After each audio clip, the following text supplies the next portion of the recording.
Hoje nós vamos estudar a lição número 4 da nossa revista sobre Gálatas, herdeiros da promessa. Isso. Vamos abrir a palavra de Deus em Gálatas, capítulo 3, versículo 15 ao versículo 29.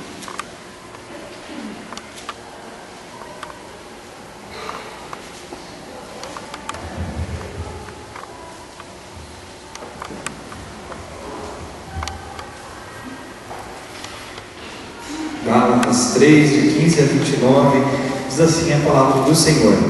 Entrou? Amém? Diz assim a palavra: Irmãos, falo como homem. Se o testamento de um homem for confirmado, ninguém o anula, nem lhe acrescenta alguma coisa. Ora, as promessas foram feitas a Abraão e a seu descendente. A Escritura não diz e aos seus descendentes, como falando de muitos, mas ao seu descendente, dando a entender que se refere a um só, que é Cristo. Digo, porém, isto, que tendo sido o testamento anteriormente confirmado por Deus, a lei, que veio 430 anos depois, não invalida, de forma que venha a invalidar a promessa. Pois se a herança provém da lei, já não depende da promessa, mas Deus, pela promessa, a deu gratuitamente a Abraão. Logo, qual a razão de ser da lei? Foi acrescentada por causa das transgressões, até que viesse o descendente a quem a promessa tinha sido feita. E foi ordenada por intermédio de anjos, pela mão de um mediador. Ora, o mediador não representa um só, mas Deus é um. Logo, a lei é contra as promessas de Deus? De modo nenhum. Pois se fosse dada uma lei que pudesse vivificar, a justiça, na verdade, teria sido pela lei. A Escritura, porém, encerrou tudo debaixo do pecado, para que a promessa pela fé em Jesus Cristo fosse dada aos que creem. Antes, porém, que a fé viesse, estávamos sob custódia da lei, encerrados para aquela fé que se havia de manifestar, de maneira que a lei nos serviu de tutor, para nos conduzir a Cristo, a fim de que pela fé fôssemos justificados. Depois, porém, que a fé veio, já não estamos sob o controle do tutor. Todos vós sois filhos de Deus pela fé em Cristo Jesus, pois todos vós que fostes batizados em Cristo, vos revestistes de Cristo. Desta forma, não há judeu nem grego, não há servo nem livre, não há macho nem fêmea, pois todos vós sois um em Cristo Jesus. E se sois de Cristo, então sois descendentes de Abraão e herdeiros conforme a promessa. Amém? Querido Deus, nós louvamos ao Senhor nessa manhã e pedimos ao Pai que a graça do Senhor esteja sobre as nossas vidas, nos conduzindo a Deus, no aprendizado desta palavra. Senhor Deus, venha ministrar os nossos corações, venha nos ensinar, ó Deus, que nós aprendamos a Tua palavra genuinamente, ó Deus. Toda dificuldade, ó mesmo, Senhor, meu Deus, falta de entendimento dessa palavra, é por terra, em nome de Jesus, mas que o Senhor venha, Pai, descortinar os nossos olhos espirituais para que aprendamos mais do Senhor, em nome de Jesus. Amém. Queridos, o texto que nós lemos em Gálatas 3, de 15 a 29, e o versículo chave está em Gálatas 3, 28. Então, na revista, é aquele que está ali projetado, que é uma versão única, que diz assim: Dessarte, não pode haver judeu nem grego, nem escravo nem liberto, nem homem nem mulher, porque todos vós sois um em Cristo Jesus. Vamos lá? Vamos ler agora todos juntos? 1, 2, 3. Dessarte, não pode haver judeu nem grego, nem escravo nem liberto, nem homem nem mulher, porque todos vós sois um em Cristo Jesus. Isso, mais uma vez. 1, 2, 3.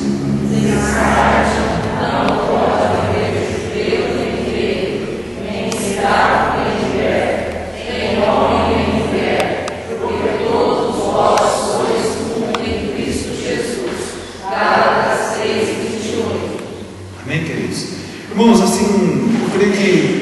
você tem o hábito da leitura bíblica, você vai ver que, principalmente quando se você tem uma Bíblia de estudo, ou se você gosta de estudar a palavra de Deus, você vai, se você estudar profundamente a carta aos Gálatas, você vai ver que a carta aos Gálatas é uma defesa da fé, principalmente porque assim, a gente vê o Paulo bravo mesmo, que é uma coisa assim, inconformado com os Gálatas. Por quê? Porque a Bíblia fala que eles tinham começado muito bem, ou seja, estavam aprendendo a palavra de Deus, estavam tendo entendimento da palavra de Deus, até que infelizmente, em vez deles continuar crendo naquilo que eles deveriam crer a respeito da pessoa do Filho de Deus, aí bastou entrar os judaizantes, os religiosos, com seus ensinos, com o fermento, né, como a palavra de Deus fala, um pouco de fermento leveda toda a massa. Então, quer dizer, bastou eles entrarem no meio da igreja, a coisa começou assim. Aí ele fala assim, ele fica, eu vejo que vocês caíram da graça. Por quê? Porque eles começaram a voltar para os velhos ensinos. Por quê? Porque eles prenderam novamente aquilo que eles deveriam estar sendo, vamos assim, libertos daquilo lá, porque Cristo veio fazer isso. Então, irmãos, a carta aos Gálatas é uma defesa da fé, a ponto de o próprio apóstolo Paulo chamá-los de insensatos Gálatas. Então, às vezes a gente acha que pregar a palavra tem que ser só assim, não, queridinho, que nada. Paulo desceu a sarrafa neles e falou assim, insensatos Gálatas. Eu não acredito que ele fez assim, insensatos Gálatas. Não, até porque, vamos lá olhar para a pessoa de Jesus, quando ele chamou os fariseus de raça de víboras, ele não falou, raça de víboras. Eu creio que ele desceu a lenha mesmo. Por quê? Porque ele estava defendendo o Evangelho, estava defendendo a palavra de Deus. Então, aqui você vê nitidamente que a carta aos Gálatas é uma defesa da fé.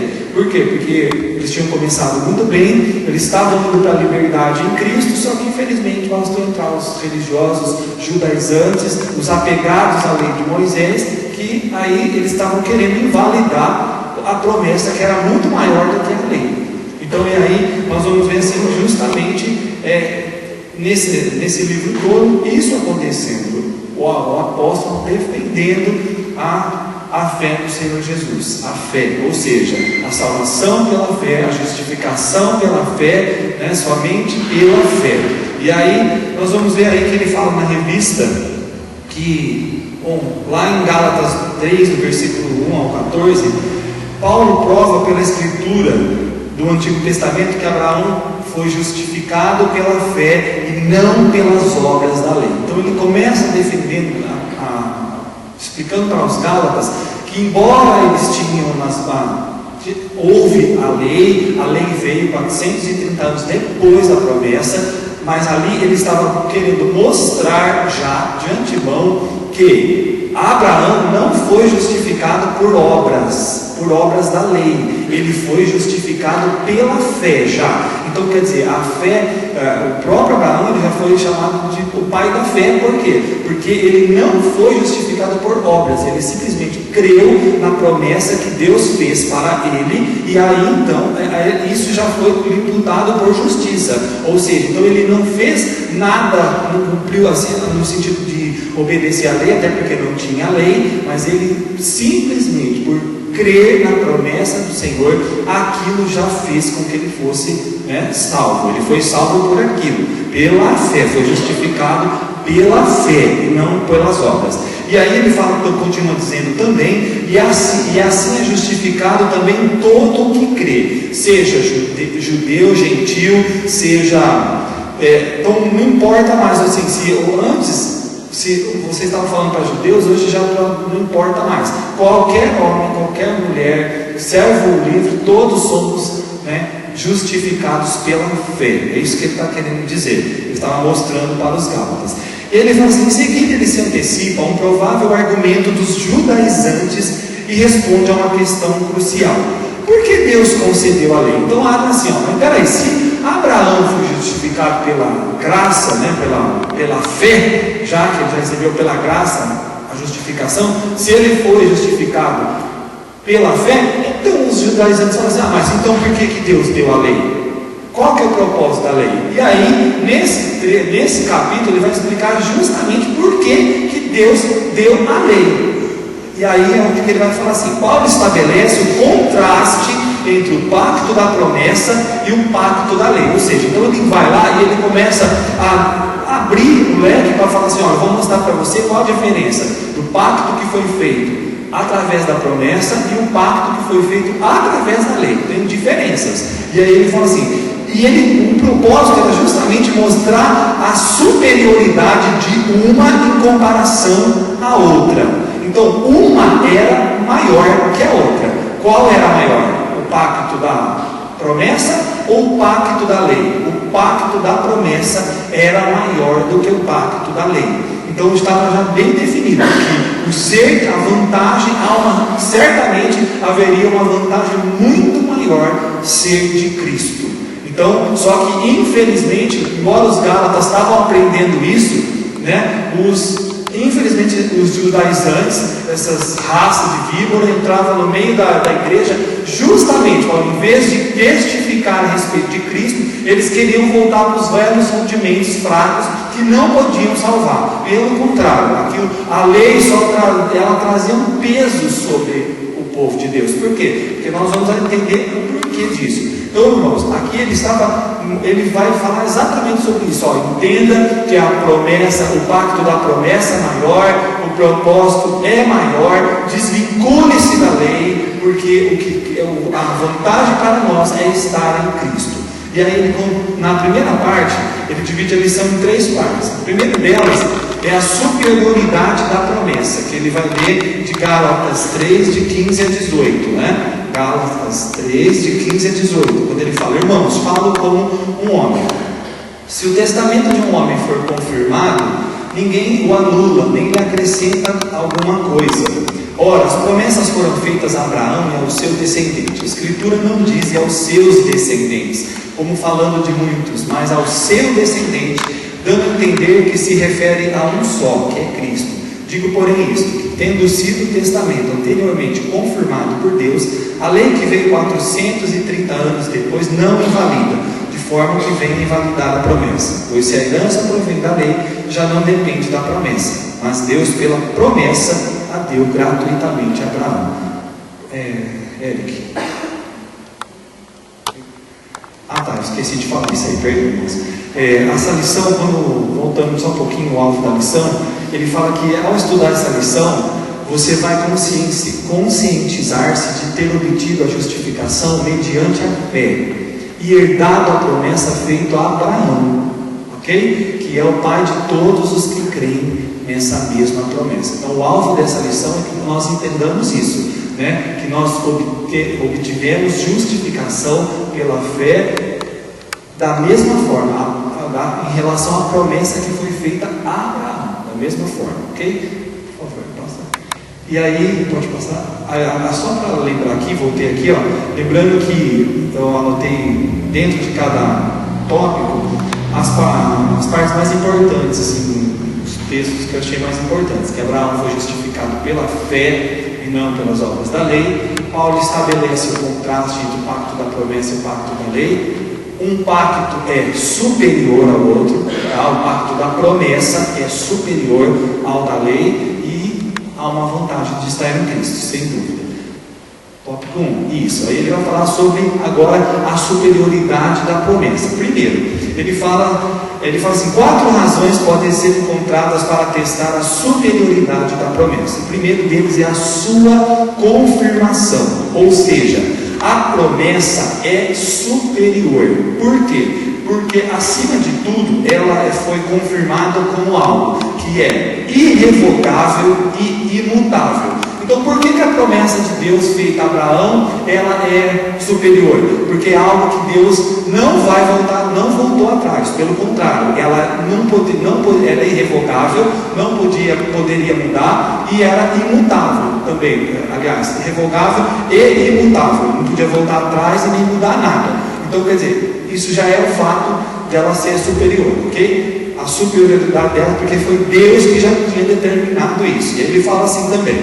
Paulo ilustra com a referência de um testamento humano feito de acordo com as leis gregas, ou seja, a Galácia ficava ali na região da Grécia. Então ele já estava até usando, ele usou até uma condição do próprio meio onde eles estavam para mostrar algumas coisas. Irmãos, eu vejo assim, que a mesma forma que o próprio Senhor Jesus, quando ele veio explicar coisas da palavra de Deus, ele veio, ele usou coisas do cotidiano, situações do cotidiano, para explicar verdades espirituais. Então ali ele estava querendo até, de certa forma, mostrar através daquilo lá o significado. Porque, por exemplo, hoje nós podemos contextualizar a palavra de Deus com o nosso meio, com o nosso tempo, como nós estamos vivendo, para ensinarmos a palavra de Deus. Porque senão, se eu não posso, se a gente não usar dessas figuras de expressão, figuras de linguagem, então vem aqui e lê a Bíblia, não é? Então você vem aqui, lê a Bíblia, pega e senta.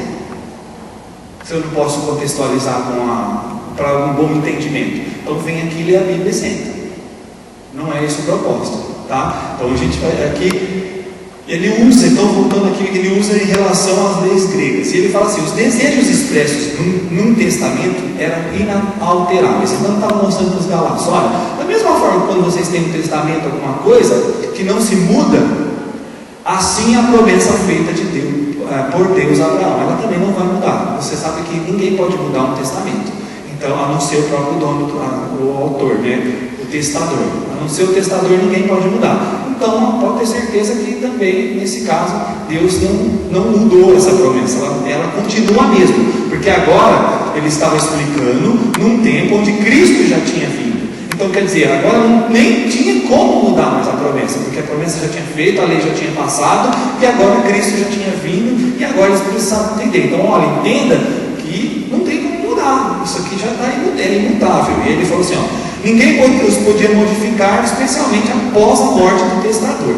Ora, se o testamento de um homem não pode ser ignorado nem mudado, muito menos as promessas de Deus, pois elas são imutáveis. Então, quer dizer, aquilo que Deus prometeu na sua palavra, irmão, ninguém pode invalidar, ninguém pode deter. Pode ser um maior teólogo, pode ser quem ele for, pode vir aqui falar que é um anjo que desceu do céu, então seja anátema, até a Bíblia fala, seja maldito. Então ninguém pode mudar as promessas do Senhor. Então ele já começa deixando bem claro para os galácios: olha, aquilo que Deus prometeu lá através de Abraão, nem esses judaizantes, com esses papinhos que eles estão vindo aqui, nada pode invalidar isso daí, porque essa promessa foi feita e ela é irrevogável, imutável e está determinada e ponto final. Então isso era uma defesa da fé, ele estava defendendo a palavra de Deus. Aliás, irmão, a igreja precisa aprender a defender a palavra de Deus. Antes de nós defendermos pessoas, defenda a palavra de Deus. Se nós estamos dentro da palavra de Deus, defenda a palavra de Deus, porque nós temos que questionar sim, se nós estamos dentro da palavra. Se não estivermos, então vamos voltar para a palavra, porque é a palavra de Deus que tem que governar a nossa vida e a igreja. E aí ele fala assim, outra razão, a primeira delas é a sua confirmação. Então a promessa é superior, irrevogável e imutável.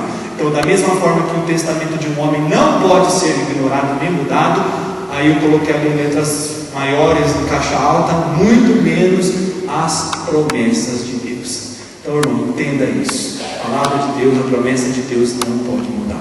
A segunda razão era a sua centralidade. Como assim? Deus prometeu uma herança a Abraão e ao seu descendente. Ou seja, essa promessa de Deus tem o mesmo valor de um testamento. Em primeira mão, foi feita a Isaac, mas o apóstolo enfatiza que o descendente, a semente de Abraão, é um só, e é o teu descendente que é Cristo. Ou seja, então ele afirma, a afirmação mostra que o objetivo da promessa foi Cristo, tá bom? Então lá, desde antes da lei, lá quando foi prometido para Abraão, ele já estava falando de uma só pessoa. De Gênesis a Apocalipse, irmão, nós vamos ver a manifestação de Cristo em todos os livros, porque toda a palavra de Deus, ela é a revelação de Deus que mostra a pessoa de Cristo. A Bíblia é totalmente cristocêntrica, ela vai apontar sempre para Cristo, sempre, sempre, sempre, sempre. De Gênesis a Apocalipse, passando por todos os livros, pelo menor que possa ser, todos eles vão querer, ele vai trazer exatamente a pessoa de Cristo, porque tudo está nele, porque tudo se aponta, converge para Ele. Ele fala assim: em quem todas as demais promessas se cumprem. E se a Ele foi feita a promessa, então o pacto com Abraão foi plenamente cumprido por meio dele. Então Deus prometeu a Abraão, fez uma promessa a Abraão, ao seu descendente, e quando Cristo vem, nele tudo é cumprido. Tá? A nova aliança é feita com superiores promessas. Então, irmãos, para nós, a palavra de Deus, hoje nós somos chamados para viver exatamente a nova aliança. Nós não estamos vivendo lá mais a lei.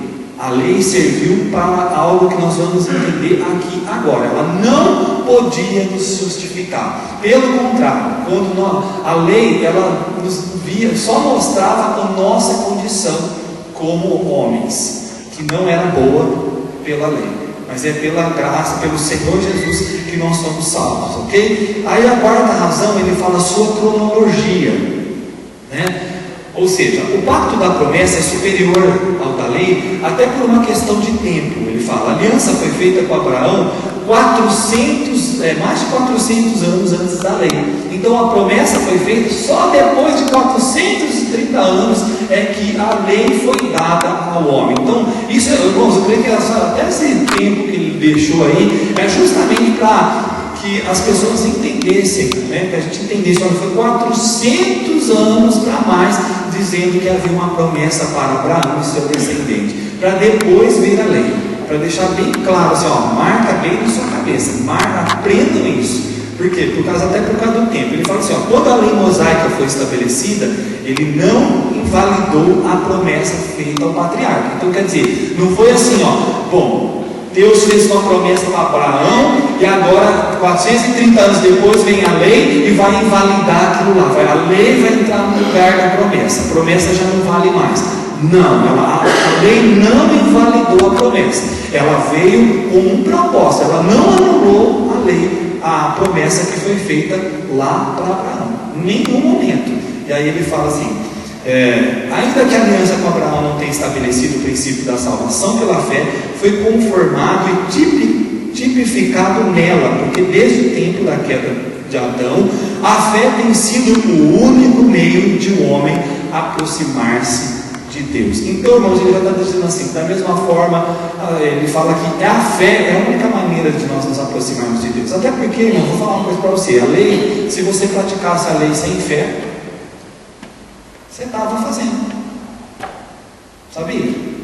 Você estava mandando fazer uma coisa e você fizesse sem fé, mas fizesse, estava fazendo. Agora, nós somos justificados pela fé. Ninguém jamais será justificado por qualquer obra. Nada. Somente pela fé.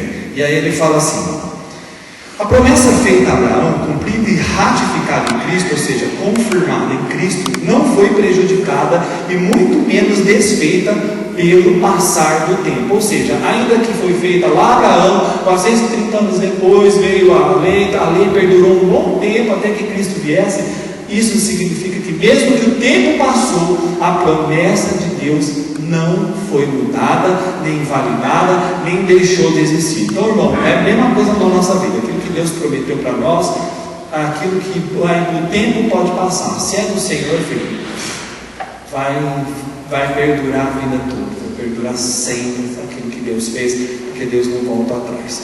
E por último, aliás, vamos lá, promessa feita, então, para marcar, lembrar, isso aqui é mais o texto, esses slides, é para que você memorize um pouquinho. Então, ó, a promessa foi feita 430 anos antes da lei, tá bom? E mesmo que houve a lei, a promessa não foi prejudicada, nem desfeita pelo passar do tempo.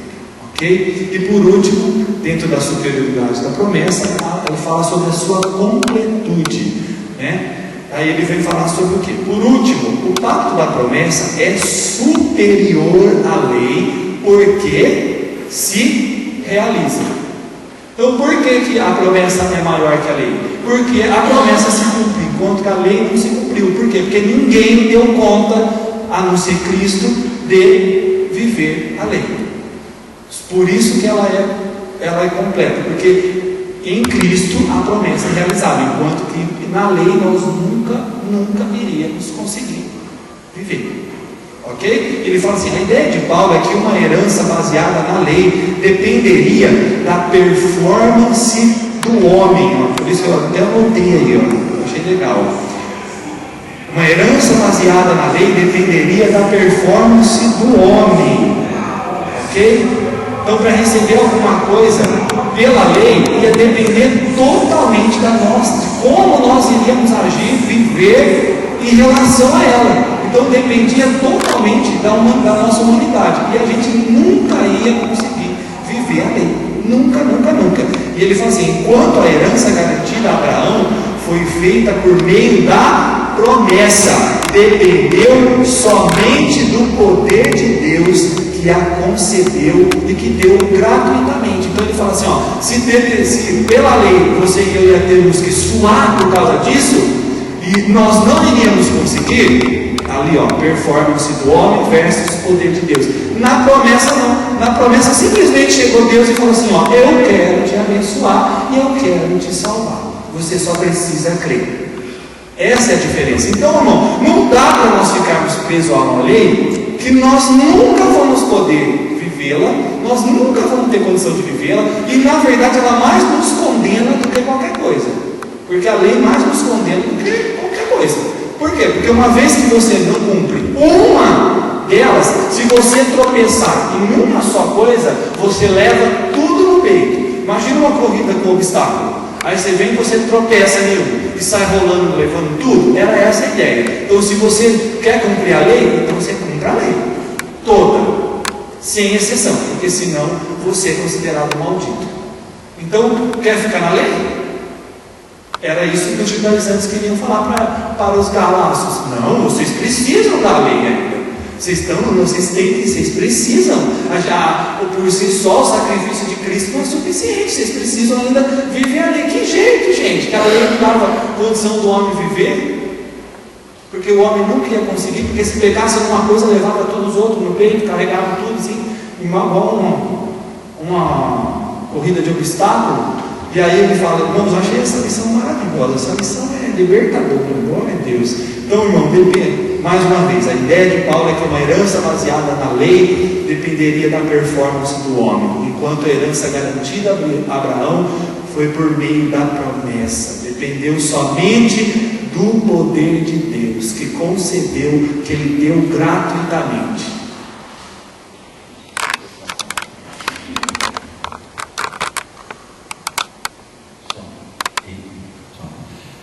Então, quando a gente lê o fim da lei é Cristo, ele está dizendo assim, que não é apenas que começou uma nova aliança, e aliás a última aliança. Ele está dizendo também que Cristo, ele foi o único que cumpriu a lei. Sim. Certamente isso. Então, só ele poderia cumprir a lei. E o fim da lei é Cristo, porque aí nós não temos que viver mais por ela. Nós não vivemos mais pela lei, nós vamos viver pela lei do Espírito e da vida, que agora está em Cristo Jesus. Essa é a realidade que a igreja tem que entender. Irmãos, que nós somos totalmente dependentes da graça e da misericórdia do Senhor. Nós não vamos ter que fazer nada diante de Deus, a não ser crer e viver do modo que agora Ele espera de nós. Então, quer dizer, nós não temos que obedecer à lei para sermos justificados. Primeiro que nós somos salvos pela graça de Deus, é um favor, é um presente de Deus. Nós não temos mérito nenhum nisso. Nós nunca vamos poder falar assim, nós somos salvos por isso ou por aquilo. Não, nós somos salvos porque nós aceitamos o que Cristo fez por nós. Então eu não tenho merecimento nenhuma, nada. Foi tudo Ele que fez. Literalmente, Ele veio com um saco de presente e falou assim, toma, é seu. Você agora tem que tomar posse deles e viver cada um deles. Pegar todos eles e tomar, porque não que nós temos que, mas claro que nós temos agora a viver de conformidade com até o que nós temos falado na igreja, uma vida no Espírito. Essa é a diferença. E aí ele fala assim, irmãos, aqui também, os meios de aquisição dessas heranças são incompatíveis. Ou seja, no pacto da promessa, versus o pacto da lei, havia heranças. Só que como que nós seríamos herder? Como nós receberíamos essas heranças? Primeiro, é pela lei de Deus e as obras do homem. Então lá o pacto da lei era pela lei de Deus e pelas obras dos homens. Já a outra, que é da promessa, é pela graça de Deus e pela fé do homem. Qual que você escolhe? Qual que nós vamos escolher? E aí ele fala assim: não somente isso, mas as habilidades para o cumprimento do pacto são diferentes. O homem não conseguia atingir a perfeição por guardar a lei. Aí ele fala assim, e Deus não falha em cumprir a promessa. Então, por um lado você vai ver a lei, do lado a promessa do outro. De um lado nós vamos olhar para a lei e falar assim, nunca vou conseguir cumprir. Nunca nós vamos conseguir cumpri-la. E do outro lado está o pacto da graça falando assim para nós, eu sou um Deus que cumpre tudo o que eu digo. Essa é a diferença, meu irmão, do pacto da promessa e do pacto da lei. Deus é Deus porque cumpre o que fala. Sim, exatamente. Ele, tudo que ele fala, ele cumpre. Uma vez que o pacto da promessa é completo, o pacto da lei não tem meios para aperfeiçoá-lo ou mudá-lo. Ou seja, ele está dizendo assim, que o que Deus prometeu lá em Abraão é completo e pleno. E a lei não pode melhorar em nada aquela promessa. Pelo contrário, a promessa já é muito maior e muito superior. Então, irmãos, agora nós vimos, então, primeiramente, a superioridade da promessa. Ok? Agora, na lição, ele fala assim, estejamos certos de que a herança que possuímos, de salvação e bênçãos, vem pela promessa feita a Abraão, que foi concretizada em Cristo. Essa certeza nos faz renunciar a qualquer legalismo religioso com exigência para a salvação. Então, quer dizer, a obra que Cristo fez, ela é plena para nos salvar. Não precisamos fazer nadinha, nem dar uma ajudinha para Deus, como os judaizantes queriam. Mas vocês precisam se circuncidar também, porque era uma das características da lei, do pacto da lei era a circuncisão. Então ele falou assim, mas olha, mesmo que vocês aceitem a Cristo, vocês precisam se circuncidar, que é uma obra da lei, que é uma forma de você obedecer à lei. Então ele falava assim, então vocês precisam fazer isso também. E aí o Paulo ficava mordido, você não tem nada que circuncidar. Por quê? Porque Cristo é suficiente. É pela fé que você é salvo hoje, não é por obras da lei, ou seja, não é cumprindo mais a lei que nós somos salvos. Nós somos salvos somente pela fé em Cristo Jesus. Tá? E ainda até lá em Romanos fala, a palavra de fé está na sua boca, no seu coração. Se com a tua boca confessares a Cristo como Senhor, em seu coração creres que Deus o ressuscitou dentre os mortos, serás salvo. Então, irmão, é difícil para quem é legalista, para quem tem que mostrar que, eu estou me fazendo merecedor disso aqui. É a mesma coisa orar, porque eu orei muito, Deus, então o Senhor vai me usar na igreja. Isso é legalista. É do mesmo jeito, é trocar com Deus. Eu vou jejuar, eu vou orar, eu vou fazer tudo para o Senhor me usar. Então, não esquece, viu, Jesus, que eu orei e jejuei. É legalismo purinho isso aí. Tá? Até porque, irmãos, eu acredito que nós temos que orar, jejuar todo dia de igual forma. Senão vira religiosidade também. Moeda de troca. Moeda de troca. Isso é obra. É querer, na obra, por obra, se fazer merecedor de alguma coisa. Filho, nós somos totalmente dependentes da graça, do favor de Deus. Amém? Totalmente dependentes da graça, da misericórdia de Deus. Amém? E aí ele vai lá, segunda parte, a inferioridade da lei. Ok? Então aqui ele divide a lição em superioridade da promessa e inferioridade da lei. Aí ele vai ler para nós aqui. Depois de mostrar a superioridade do pacto da promessa, Paulo mostra a inferioridade do pacto da lei. Primeiro, ele divide também esse tópico em 3 partes, que é o primeiro deles, qual era o propósito da lei. Então já que Paulo estava defendendo tanto Cristo, então aí os judaizantes falam assim, mas então para que veio a lei? Qual foi o propósito da lei? E aí, irmãos, nós vamos entender qual foi o propósito da lei. O propósito da lei, ele fala assim, ó, qual foi a razão de ser da lei? Se é pela fé somente que o homem se torna beneficiado da promessa de Deus, Abraão, então para que serve a lei? Aí ele vai falar, Paulo era acusado de unir Abraão a Cristo, excluindo totalmente Moisés. O problema dos judaizantes é que eles estavam presos em Moisés. Eles se apegaram a Moisés, eles não queriam soltar do Moisés por nada. E aí ele falava assim, ó, mas os seus opositores tinham entendido mal a sua posição, vindo a deturpá-la. Ele nunca declarou que a lei era desnecessária, pois sabia que ela desempenharia um papel essencial no plano de Deus. Não é que ele está falando assim, joga a lei fora. Não é isso. Ele falou assim, não, a lei teve um propósito, pode ter certeza, mas qual foi o propósito da lei? Todavia, a função da lei não era conceder a salvação.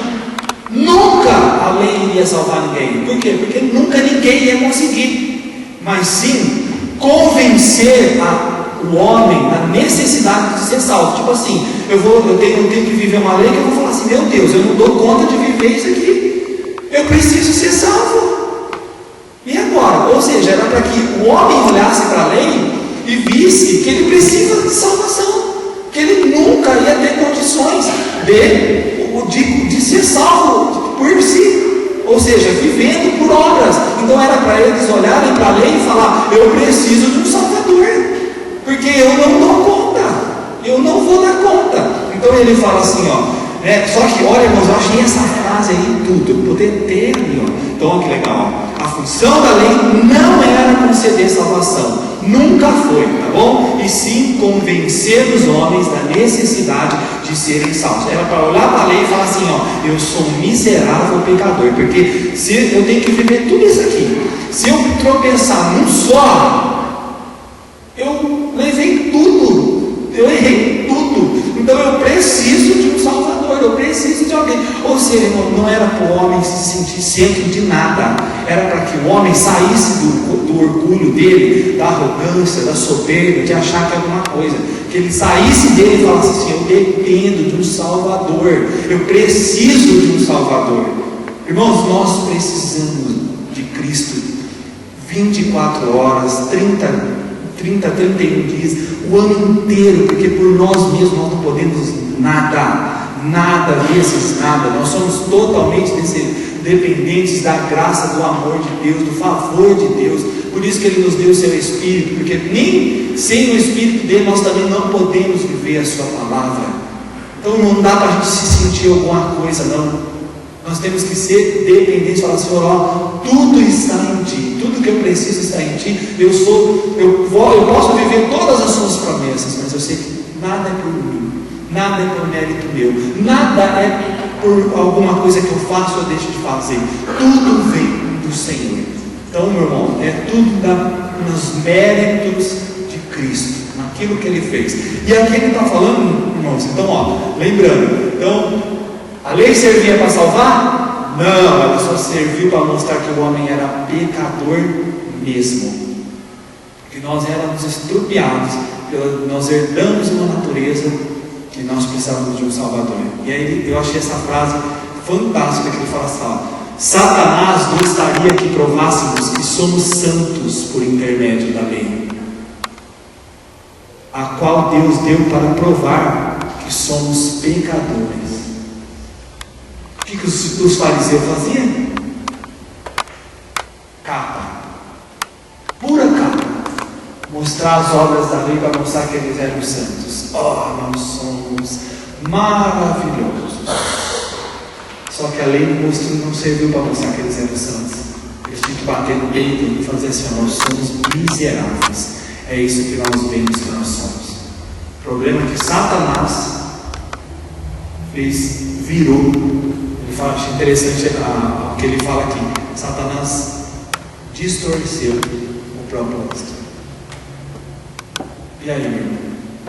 Nossa, isso é da hora, adorei ela, amei. A resposta de Paulo à pergunta que ele mesmo fez é esta: foi adicionada por causa das transgressões. Ou seja, lei só fez o homem olhar para ele e falar assim: não, estou enrolado, e agora? Eu sou maldito. É isso. E aí ele vai falar também, porque a lei é inferior. Primeiro, por causa do propósito, que era só para mostrar que o homem era pecador e não para salvar, certo? Segundo, é porque ele fala que o mediador, a diferença de mediador. Enquanto ele fala assim, ó, o pacto da lei é inferior ao da promessa porque foi promulgada por meio de anjos pela mão de um mediador. Ok? Deus deu a lei a Moisés pelos anjos e ao povo por meio de Moisés. Deus foi o autor e o doador da lei, mas de modo inexplicável a lei foi dada a Moisés pelos anjos. Ok? Então quem deu a lei para Moisés foi os anjos, que depois Moisés entregou ao povo. Então ele fala assim: Moisés foi grande e aqueles anjos também, mas eles eram apenas mediadores. Era oportuno lembrar aos Gálatas quanto ao perigo de exaltar Moisés ou os anjos, como os judaizantes estavam fazendo, em vez de exaltarem a Deus. Então, na verdade, eles estavam presos a Moisés. Não é? Pode ver que, principalmente quando havia alguns embates com Jesus, ele sempre falava sobre Moisés. Eles brigavam por causa de Moisés. Pode ver que os questionamentos eram por causa de Moisés. Não é? E aí ele fala assim: o mediador era necessário para interpor-se entre duas partes, Deus e Israel, na concessão da lei. Então quer dizer, Deus deu a lei a Israel através de Moisés. Irmão, só que ele estava dizendo aqui, o apóstolo estava defendendo a promessa justamente por quê? Porque não teve outro mediador. Foi o próprio Deus quem fez a promessa a Abraão. Então isso já mostrava que era superior por isso, porque foi o próprio Deus quem deu a promessa. Então essa era a diferença. Ele falou assim: mas a aliança com Abraão foi estabelecida sem mediador. Deus lhe fez a promessa, tendo ele mesmo a obrigação de cumpri-la. Isso fazia dela maior. Então lá, irmãos, por isso que eu anotei ali, ó, Deus deu a Moisés pelos anjos e ao povo por Moisés. Judaizantes, exaltadores de Moisés. Deus fez a promessa diretamente a Abraão. Ele teria de cumpri-la. Certo? E por último, o seu cumprimento. Gálatas, fala assim: outra vez Paulo introduz uma pergunta: é porventura a lei contrária às promessas de Deus? A resposta foi negativa, dada com a ênfase de outras ocasiões, como se dissesse: isto é uma ideia inconcebível. Deus deu ambas, a lei e a promessa, e ele não agiria contra si mesmo. Como é possível então encontrar harmonia entre lei e promessa? Basta apenas perceber que aos homens foi dada a promessa, porque eles não conseguem guardar a lei. Quer guardar a lei, não? Se mata aí, sozinho. Por quê? Porque ninguém vai conseguir viver a lei. Ninguém. A lei cumpriu seu papel, mantendo todos os homens debaixo do pecado. Ou seja, a função da lei era mostrar para o homem que ele era pecador. Então, quer dizer, ela não tocava na promessa de Deus, porque era pela fé que os homens seriam salvos, mas a lei veio simplesmente para mostrar para o homem: ó, vocês precisam de salvação, porque pela lei vocês estão mortos. Entenda isso. Ou seja, a lei, irmãos, veio fortalecer ainda mais a promessa. Porque se hoje eu e você olharmos para a lei e para a promessa, o que você quer? Você vai querer a lei? Como que nós vamos olhar para nós? Miseráveis pecadores. Eu preciso de Cristo. Eu preciso da promessa. Deus, é só pelo Senhor que eu posso alcançar alguma coisa, eu posso ter alguma coisa. Por mim mesmo, nada. Nada vezes nada. Então ele fala assim, ó: a lei cumpriu o seu papel, mantendo todos debaixo do pecado, e ao fazê-lo, provou que a promessa é indispensável, porque mediante a fé em Cristo fosse a promessa concedida aos que creem. Ok? Então, ó, aos homens foi dada a promessa porque eles não conseguem guardar a lei. A lei cumpriu o seu papel, mantendo todos os homens debaixo do pecado. A promessa, então, é indispensável. Glória a Deus por Jesus, meu irmão. Glória a Deus, porque hoje nós somos justificados pela fé. Não é por obras da lei, é pela fé. Pela fé. Cantamos tantas vezes, né? Compreendemos que a lei cumpriu o seu papel para com os judeus e para conosco, quando fez com que nos fosse revelado todo o horror e toda a maldade do pecado. Mas essa lei, que teve início no Sinai, por intermédio de Moisés, foi extinta no Calvário por meio de Cristo. Então a lei foi extinta no Calvário. Não queira viver a lei, porque ela já foi extinta lá no Calvário. Bem, desapega, porque lá no Calvário Cristo cumpre a promessa, e hoje nós somos justificados pela fé em Cristo. Pela fé. Amém, gente? E terceiro, por último, sobre a lei ou sobre Cristo? É o terceiro tópico, onde ele vai falar, a última parte aí da lição que fala, a Bíblia fala assim: antes, porém, que a fé viesse, estávamos sob custódia da lei, encerrados para aquela fé que se havia de manifestar, de maneira que a lei nos serviu de tutor para nos conduzir a Cristo, a fim de que pela fé fôssemos justificados. Depois, porém, que a fé veio, já não estamos sob o controle do tutor. Todos vós sois filhos de Deus pela fé em Cristo Jesus, pois todos vós que fostes batizados em Cristo, vos revestistes de Cristo. Dessa forma não há judeu nem grego, não há servo nem livre, não há nem macho nem fêmea, pois todos vós sois um em Cristo Jesus. E se sois de Cristo, então sois descendentes de Abraão e herdeiros conforme a promessa. Então ele vai falar aqui, neste texto, o apóstolo Paulo faz referência a dois estágios da experiência religiosa dos crentes que outrora eram judeus. Então, irmão, isso aqui na verdade, isso aqui não diz nem respeito a nós, certo? O problema é se a gente pegar a Bíblia, se prender lá na lei e falar assim: não, eu tenho que viver isso aqui. Aqui ele estava falando para ex-judeus, e nós nunca fomos judeus e nunca vamos ser. Nós somos gentios e nós já tivemos o privilégio de entrar na história da igreja já sendo salvo pela fé, tá bom? Nós já entramos na história da igreja sendo salvo pela fé. Só que muitas vezes há ensinos que ensinam a guardar a lei. Não, irmãos, isso daí era para os judeus. Nós já entramos no tempo e nós já somos salvos pela fé. Mas é a má interpretação bíblica, vamos assim, aprender mal a palavra de Deus, que acaba acarretando essas coisas. Por isso, irmão, aprenda a palavra de Deus. Leia, estude, medite na palavra de Deus, porque tem muito para nós aprendermos. Tá? Tem coisas que se vê nas igrejas hoje que é Velho Testamento, que eu não sei o que está fazendo nessa igreja. Aí a gente vai entrar nas judaizantes, religiosas, essas coisas todas, porque para nós é Cristo.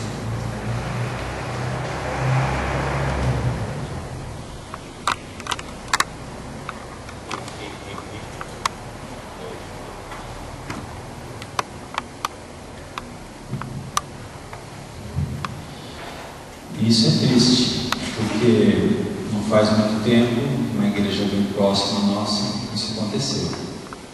Começou-se, acho que você não estava na igreja ainda, a igreja lá começou a viver as leis do judaísmo, até sacrifício de animais houve.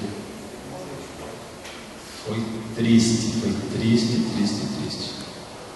Foi por pouco. O pastor Wilson na época, Deus usou, e a palavra foi bem certa. Eu lembro muito bem quando eles chegaram da batalha, para se dizer, quando finalizou essa situação, o culto foi uma maravilha, de júbilo, de alegria, pelo que Deus restaurou a igreja, né, desse tipo de situação. E foi trazido, né, essa ideologia foi trazida como terceiro. O pastor foi envolvido nisso. Começou a prática do judaísmo junto com a igreja. Foi difícil. Mas tem umas igrejas aí que você vê assim no Facebook que tem a Arca da Aliança, Tem umas coisas assim, meu Deus, me dá onde está isso? Exatamente. Ainda eles usam algumas coisas assim por causa. Sabe, crente que quer ser judeu? Crente, você nunca vai ser judeu se você não nasceu judeu. Entenda isso. Não, nós não somos judeus, nós somos gentios.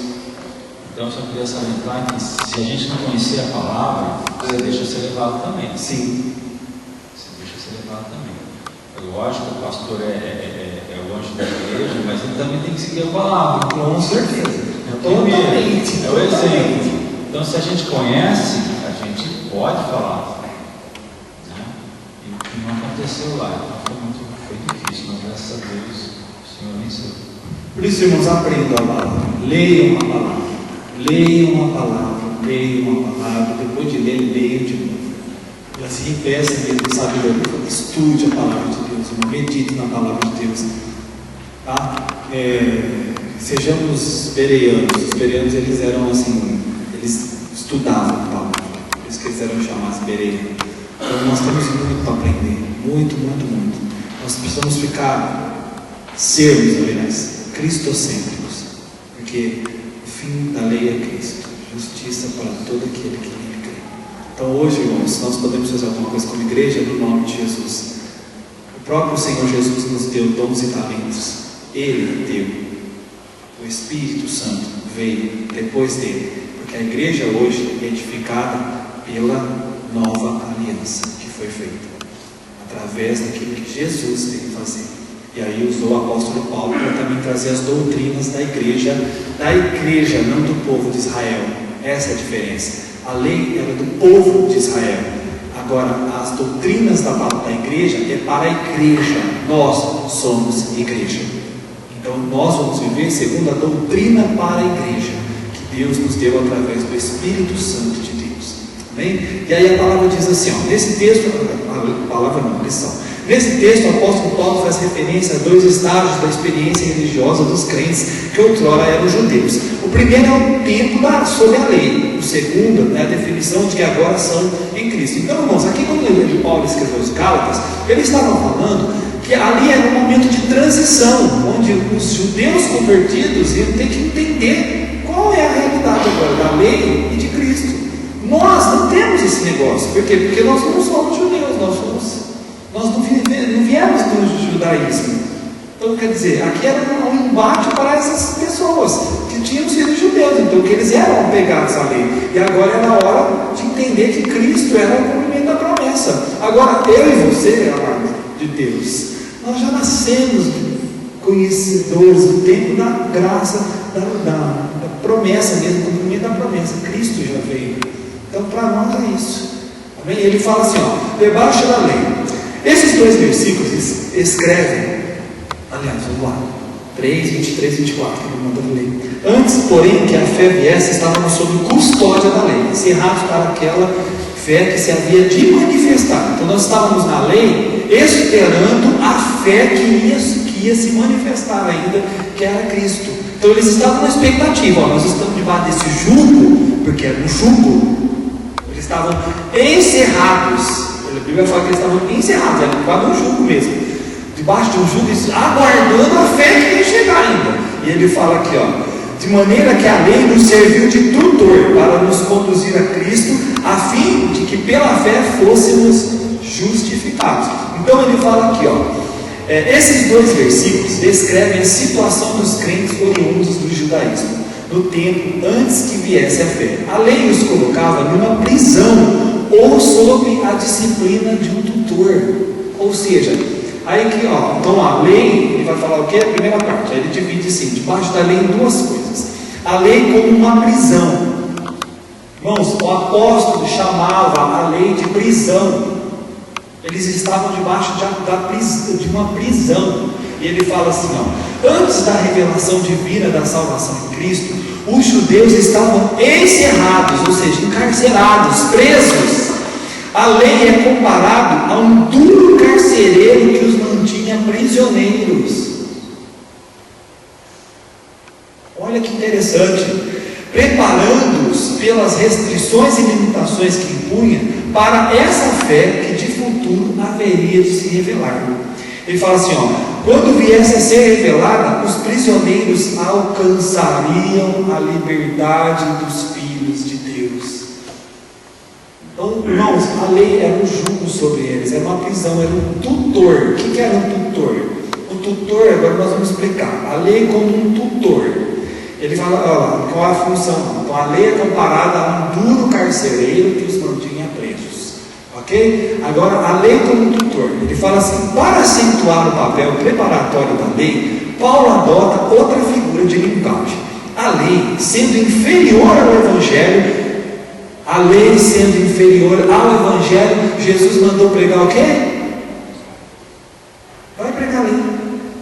Você está obedecendo a outro.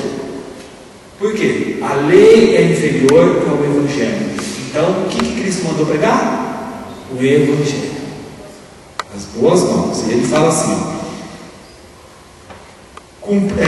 a lei sendo inferior ao Evangelho cumpriu o papel de preparar os homens para ele. A palavra aio, também porque fala assim, na minha versão fala tutor, mas tem uma que fala que a lei serviu de aio, tá? Aio, no original, vem do paidagogos, parece pedagogo, né? E pedagogo é quem cuida do ensinar alguém. Essa é a intenção da palavra aio, ela vem para ensinar. E ele fala assim, ó, guia de meninos. E ele fala assim, ó, não possui termo equivalente em português. A pessoa que desenvolvia a função de aio era um escravo da casa, a quem era confiada a supervisão moral do menino e até lhe era dado o direito de exercer disciplina sobre ele. Então, quer dizer, para que serve a lei? Para servir de supervisão moral e disciplinar. Porque senão o povo de Deus ia varzear, ia virar festa. Então bota a lei para quê? Para eles serem morais e também serem disciplinados. Era para isso que serviu a lei, para que eles não chutassem o pau na barraca, como se diz por aí, não é? Então ela serviu para levar o povo de Deus ali, na linha, para que eles dessem um testemunho, né? Também, eles eram também disciplinados moralmente, também disciplinados e supervisionados moralmente. Aí ele fala assim, né? Ó, deixa eu achar aqui. Era essa, segundo Paulo, a atribuição dada à lei. Servia como um severo tutor, encarregado de guardar e guiar os judeus. Aí ele fala, olha irmãos, essa frase aí eu quero que você anota, porque essa foi a melhor. Regulava a conduta exterior deles. A lei, ela ficava presa ao exterior, ao fora, ao que aparece, o que é visto. E dentro não fazia nada, porque não podia. Então, olha aqui, irmãos, essa lição é da hora. Regulava a conduta exterior deles. Não vai pelo exterior, porque a lei ela tinha essa função, mostrar. Agora, a lei de Cristo, ela transforma o interior, que se manifesta no exterior. Essa é a diferença. Então, meu irmão, é outra realidade, não é? A gente pode ir na igreja, vestir de crente, cabelão, um monte de coisinha, por característica de às vezes achar que é crente. Aqui, ó, que é diferente. A lei olhava o exterior, agora Cristo não. É o interior. Ele fala assim, regulava a conduta exterior deles e indicava o caminho direito a seguir. Repreendia quando se praticava o mal, a fim de que os que estivessem sob a sua proteção fossem preparados para receber a liberdade espiritual que só encontraria em Cristo. Então a lei era para o povo falar assim, meu Deus, me livra disso que eu não aguento, eu não tenho nem como eu viver, me ajuda Deus. Mas o povo ficava na lei e falava, não, estava morto por ela, mas estava lá, não, eu quero a lei. Não entendeu, porque se apegou que não deveria olhar para Cristo. Irmãos, nós temos que olhar para Cristo. Nós temos que olhar para Cristo. A palavra de Deus, Cristo. Por isso, meu irmão, come Mateus, Marcos, Lucas, João, Atos, Romanos, Coríntios e vai. Come o Novo Testamento. Come o Novo Testamento. Porque ali está tudo o que nós precisamos. Tudo. É claro que Jesus citou o Velho Testamento muitas vezes nas suas palavras. Por quê? Porque ele veio ser o agente de transição. E até ele citava quais os termos que ele usava. Ele citava 3 coisas, que era na verdade era a palavra de Deus, a Bíblia hebraica. Qual a diferença da Bíblia hebraica para a Bíblia nossa? A Bíblia hebraica tem 24 livros, enquanto que a nossa Bíblia no Velho Testamento tem 39 e o Novo tem 27. Mas só que os 39 é similar aos 24. Por quê? Porque quando Jesus citava assim, porque ele cita Moisés, lei, escritos e profetas. A Bíblia hebraica ela é dividida em lei, escritos e profetas. Tá bom? Lei, os 5 primeiros livros. Escritos. Aí a Bíblia é dividida, por exemplo, para nós temos os profetas maiores e os profetas menores. Para eles é só livro dos profetas. Então não tem essa divisão. Até eu anotei aqui, a Bíblia hebraica tem 24 livros, que eu deixei anotadinho aqui na minha Bíblia. É bem legal isso. Jesus citou lei, salmos, escritos e profetas, 24 livros, que são iguais aos 39 livros, só tem diferença de divisão. A lei vai de Gênesis a Deuteronômio. Profetas, também chamados de Nebiim, que são os primeiros profetas. Quem são eles? Josué, Juízes, Samuel e Reis. E depois vem os últimos profetas, que é Isaías, Jeremias, Ezequiel e os livros dos 12 profetas. Então é chamado de profetas, tá bom? Então Josué, Juízes, Samuel e Reis é considerado profeta na Bíblia hebraica, tá bom? Depois vem os escritos, que são chamados de Ketubim, que são os Salmos, Provérbios, Jó e Jó. E tem os 5 rolos, chamado Megilô, que eram cantados em festas. Quais são esses? Cânticos, Ruth, Lamentações, Eclesiastes e Esther. E também vem os livros históricos, Daniel, Esdras e Neemias, que é um só, e Crônicas. Certo? Só para entender um pouquinho mais da Bíblia hebraica. Bom? E aí, irmãos, vamos lá. Aqui nós estamos na parte lá de baixo da lei, ok? Então, vamos lá. A lei como tutor, supervisão moral e disciplina, severo tutor, regulava a conduta exterior dos judeus e era um preparo para a liberdade espiritual que viria em Cristo, ok? E aí agora, em Cristo, vamos lá, a lei preparou o judeu para a fé em Cristo. Quando confiam em Cristo para a salvação, os crentes transpõem a condição de imaturidade espiritual que exigia o cuidado e a disciplina da lei. Passam então a outro estado. Qual é esse? Filhos de Deus. Todos vós sois filhos de Deus. Uma referência aos crentes gálatas, que fossem de origem judia ou gentil. Ou seja, não tem diferença. Agora, você judeu ou gentil, creu no Senhor Jesus, ambos são filhos de Deus. São filhos porque passaram a ter os mesmos direitos e privilégios. Então, irmãos, hoje judeus e gentios têm os mesmos privilégios diante do Senhor. Ok? Todos. Os não salvos por Cristo são inimigos de Deus e filhos da ira, no sentido de estarem destinados à justa condenação de Deus. Outra maneira que Paulo usa para expressar a identificação com Cristo é: todos quantos fostes batizados em Cristo, de Cristo vos revestistes.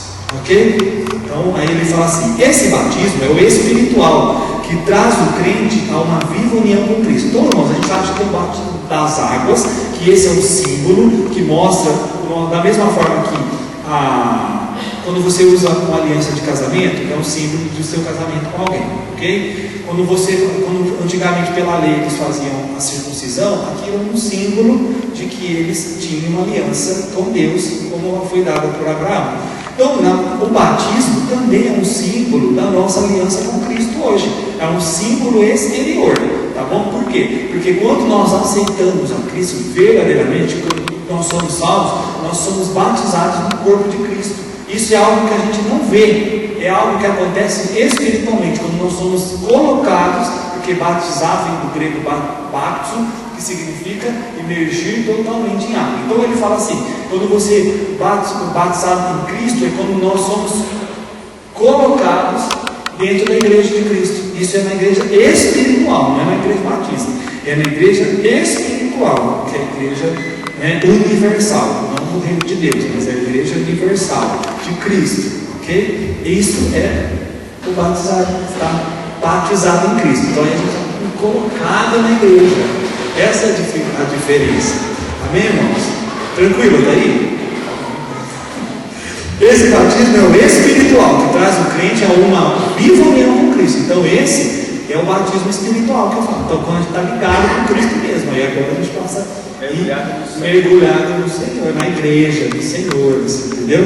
E ele fala assim: em consequência, o crente se apropria responsavelmente de tudo que Cristo é, como a própria experiência do apóstolo, ok?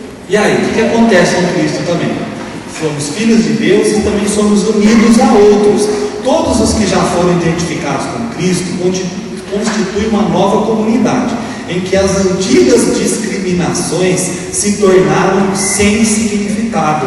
Não há mais lugar para. Então, irmãos, lembrando que para o judeu, eles eram o povo de Deus, né? Eles eram superior, né? Infelizmente eles oravam. Lembram como eles tratavam os samaritanos, os publicanos, assim, os publicanos não, os samaritanos mesmo. Como eles tratavam as outras pessoas. Eles tinham um orgulho espiritual por isso. Então agora em Cristo, eles não são mais os queridinhos. Agora eles são iguais diante de Deus, tá? Então o preconceito social, nem escravo nem liberto. Quem era livre era uma coisa, quem era escravo era outra, era visto com outros olhos. Aqui, irmãos, ele está falando sobre discriminação, tá bom? Discriminação. E aí ele fala assim: e o preconceito sexual, nem homem nem mulher, porque mulher, por exemplo, nunca entraria no templo, nunca poderia fazer isso, né? As mulheres não estariam nos mesmos lugares, assim, dentro do templo, em algumas coisas como lá. Só que essa separação, essa discriminação acabou. Significa que todos nós somos iguais, judeus e gentios, homens e mulheres, livres e escravos, assim, em termos de igualdade diante de Deus, mas não em relação aos papéis, tá? Em relação às funções, não. Nós somos iguais diante de Deus em relação, sem discriminação, mas em relação aos papéis e às funções dadas pela palavra de Deus, nós não somos iguais. Nós temos papéis diferentes e responsabilidades diferentes dentro da palavra de Deus. Tem coisa que a Bíblia não aceita, tem coisa que a Bíblia apoia. E a nossa referência é a palavra de Deus, ok? Ele fala assim: Paulo não tem a intenção de dizer que as diferenças deixaram de existir. Ainda tem. E ele fala assim: o que Paulo trata aqui é da relação dos homens com Deus, que depende totalmente da fé em Cristo e não pode ser afetada por qualquer espécie de relação humana. Então agora, homem ou mulher, judeu, gentil, livre ou servo, pode se relacionar com Deus. Não tem isso mais. Agora todos podemos nos relacionar com Deus, ok? E ele fala assim: todos aqueles que estão em Cristo constituem uma grande irmandade e se tornam igualmente beneficiados das bênçãos advindas da fé, ok? Então tanto homem, mulher, judeu, gentil, livre ou servo, todos são herdeiros de Cristo, ok? Das promessas do Senhor. E depois nós somos herdeiros da promessa. Aqui Paulo conclui a sua palavra acerca do privilégio de estar em Cristo, em vez de ser subjugado pela lei. Se sois de Cristo, sois descendentes de Abraão e herdeiros segundo a promessa que foi lá. Em ti serão benditas todas as famílias da terra. Está lá, não é? E aí fala aqui, ó. Quantas e quais são as bênçãos? Aí ele põe assim: como está escrito, nem olhos viram, nem ouvidos ouviram, nem jamais penetrou em coração humano que Deus tem preparado para aqueles que obedecem à lei. É isso? Para aqueles que